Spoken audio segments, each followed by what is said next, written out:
All right, guys, welcome back to another episode of Garage to Greatness with me, your host, Alex Zeeb, and our co-host, Thomas Pena. Today, we're going to be talking a little bit more about what brought us together and bridging that generational gap. Yeah, listen, and that's always one thing that we continuously work on, and I think we do a pretty good job at that. I think we do phenomenal with it. Yeah. So listen, last week, Alex and myself got to spend about an hour with the local radio station here, and it's funny because it was on leadership, financing, and bridging the generational gap. Absolutely. So. Yeah, and I think bridging the generational gap is an extremely important topic. And I'll tell you, Thomas, it was phenomenal to be able to go onto our local radio station here. Those of you guys that know Max Leadership know that we kind of go all across the United States, and we really don't do much in our own backyard. So Thomas and I have made it a point now that we really want to focus on our own backyard and bettering our local community here, as well as bridging out to the rest of the United States. So I think it was absolutely phenomenal that we got to spend that time on the radio. We look forward to going back on the radio and maybe even a little television appearance here in the future too. I think that's going to be a phenomenal thing. We'll see. But yeah, Thomas, let's talk a little bit more about bridging that generational gap. I think it really helped people out to learn more about how you bridge that generational gap, because now for the first time we have 5 different generations in the workplace. So why don't you go ahead and tell us a little bit more about what you think will help bridge that generational gap?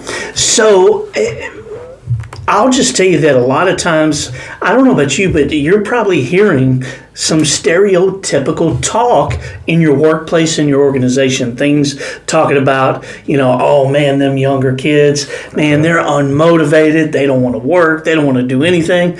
And then, of course, the younger ones are talking about, man, listen, the old people, they don't listen. They're stuck in their way, things like that.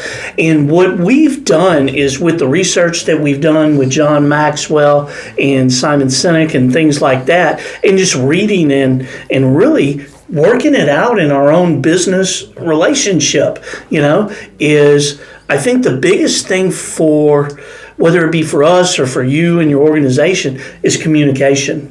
Absolutely. And being able to truly listen. We talked about it as we were coming up, and we were talking about maybe a tip of the week and things like that. And I was like, man, what about listening? I said, people are always talking about there's 2 types of listening.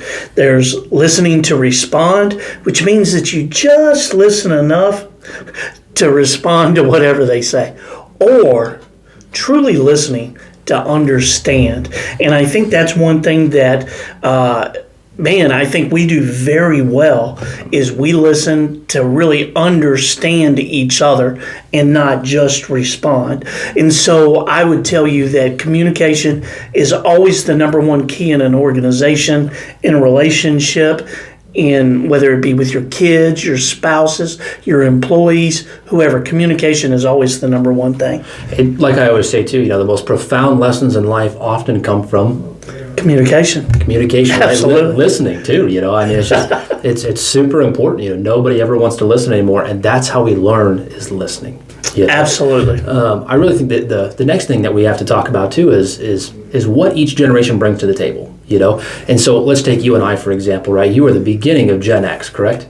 Correct. And I am the tail end of the millennial generation. Right. And so we are like totally opposite extremes of what we bring to the table, right? So as I look at you as a beginning Gen Xer, I look at you for guidance, for that experience level, and then what do you look at me for? As a millennial, is I bring more technology to the table, maybe more efficient ways to do things, new ideas that come to the marketplace. And what's really important is people forget too. We want to talk about Gen Z all the time. Everybody's always kind of Gen Z is so lazy. Gen Z is they don't want to work. We can't hire anybody because Gen Z, blah blah blah. And see, that's the real big problem. And it's because we have to be looking at Gen Z for the future now, right? Gen Z Absolutely.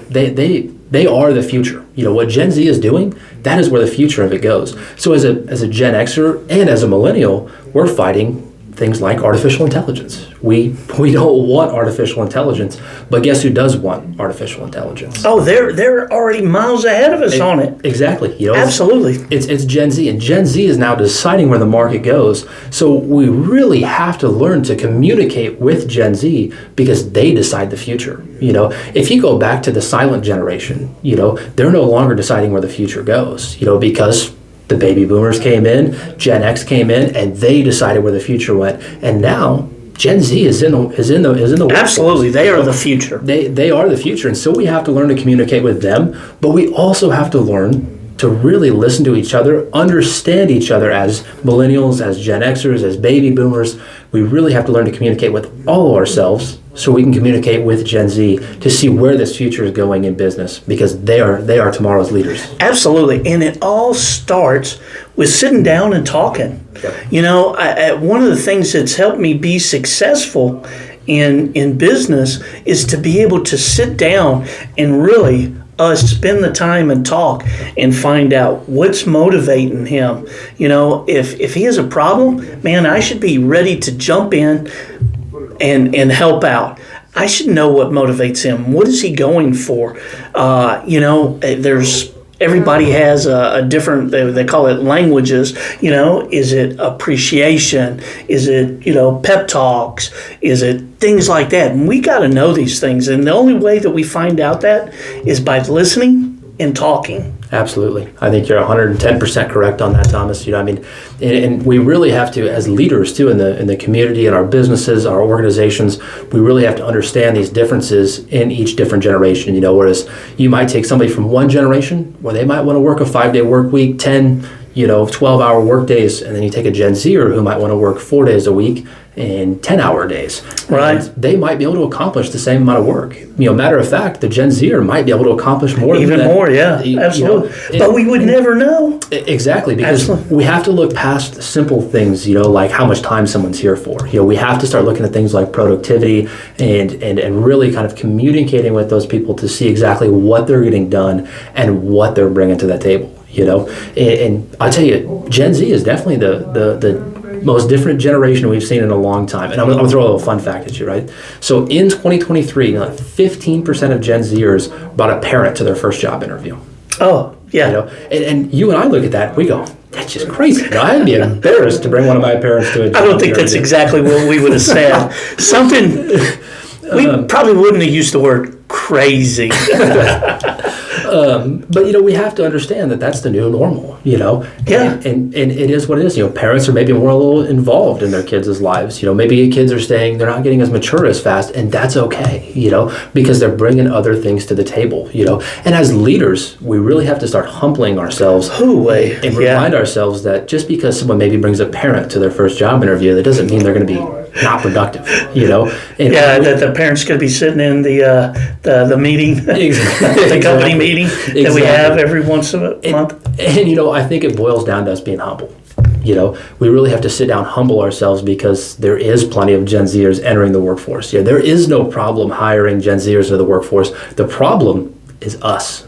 You know? We're always the problem. And, you know, I think where humility really comes in, and I think, man, this is why we work so well together, is because, you know, I'm able to admit, you know, hey, Alex, man, I suck at keeping the books, and when I buy something, keeping the receipts and things like that. And man, listen, he is phenomenal at it. And then we're just really good at listening to each other and just kind of bouncing ideas off of. And really, I say we really don't have huge egos. No. We're willing to sit back and listen and go, man, that is a great idea. Because we humble ourselves, you know, and that's the important side of a leader, is someone that's willing to admit that they're not right all the time, that we don't know everything, you know, because I don't know everything, and I know you don't know everything, you know. How do you know? No. I've seen your bookkeeping. You know, I don't know.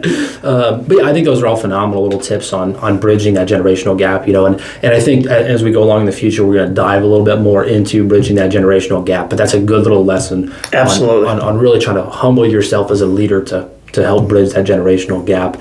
And look, guys, as we end this podcast here, Thomas, I really want to thank you guys for your support. Please Absolutely. download our podcast, share it with your friends. We really want to get this word out there to help people out, free of cost to you guys. And so thank you guys for supporting us. Do you have anything else you want to add, Tom? Yeah, listen, if there's something that when it comes to bridging the gap and you have questions or even more ideas, man, reach out to us. We would love to hear and connect with you guys. But I will tell you this, that we are super, super appreciative of y'all watching and listening, and hopefully you'll learn from us as we learn from you. But I believe it's that time. I think it is. Guys, it was an incredible time. And I want to say thanks again for watching. And listen, we look forward to next week's wonderful podcast, From Garage to Greatness. Absolutely. We'll see you guys next week.